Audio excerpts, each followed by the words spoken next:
I would like to demonstrate for the first time in public that it is possible to transmit a video from a standard off-the-shelf LED lamp to a solar cell with a laptop acting as a receiver. So there is no Wi-Fi involved, it's just light. And you may wonder what's the point? And the point is this. There will be a massive extension of the internet to close the digital divide. And also to allow for what we call the Internet of Things, tens of billions of devices connected to the internet.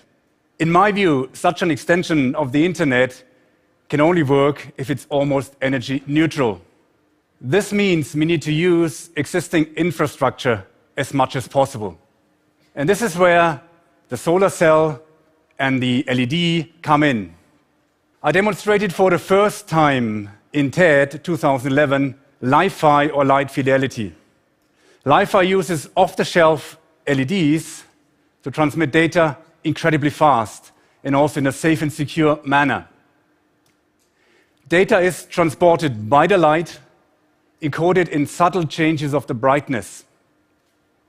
If we look around, we have many LEDs around us, so there's a rich infrastructure of Li-Fi transmitters around us. But so far, we have been using special devices, small photodetectors, to receive the information encoded in the data. I wanted to find a way to also use existing infrastructure to receive data from our Li-Fi lights. And this is why I have been looking into solar cells and solar panels. A solar cell absorbs light and converts it into electrical energy. This is why we can use a solar cell to charge our mobile phone. But now we need to remember that the data is encoded in subtle changes of the brightness of the LED. So if the incoming light fluctuates, so does the energy harvested from the solar cell.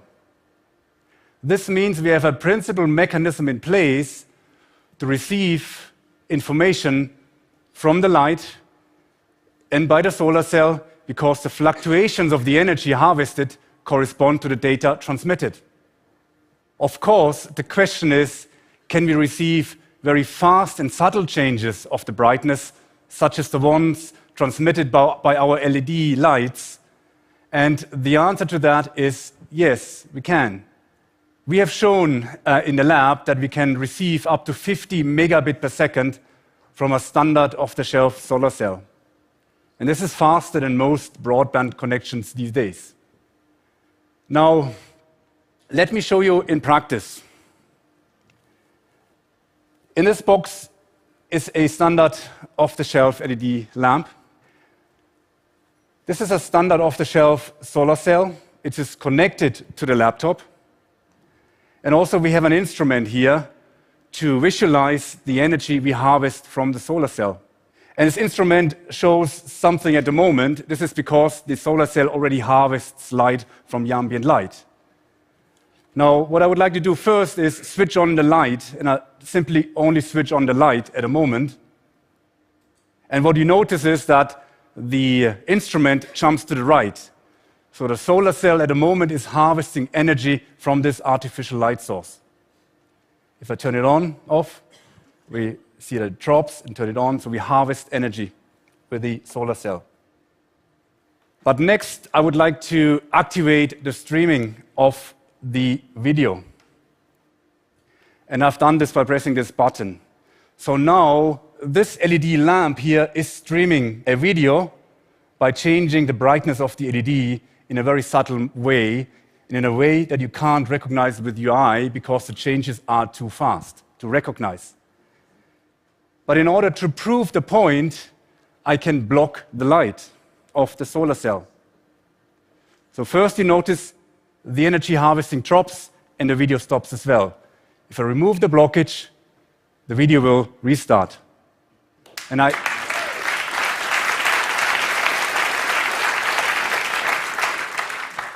can repeat that. So we stop the transmission of the video and energy harvesting stops as well. So that is to show that the solar cell acts as a receiver. But now imagine that this LED lamp is a street light and there's fog. So I want to simulate fog, and that's why I brought a handkerchief with me. And let me put the handkerchief over the solar cell. First, you notice the energy harvested drops as expected, but now the video still continues. This means, despite that blockage, there's sufficient light coming through the handkerchief to the solar cell so that the solar cell is able to decode and stream that information, in that case, a high-definition video.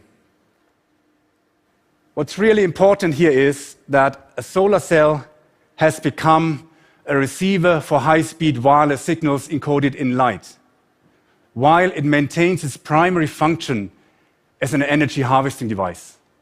That's why it is possible to use existing solar cells on the roof of a hut to act as a broadband receiver from a laser station on a close-by hill or indeed lamppost.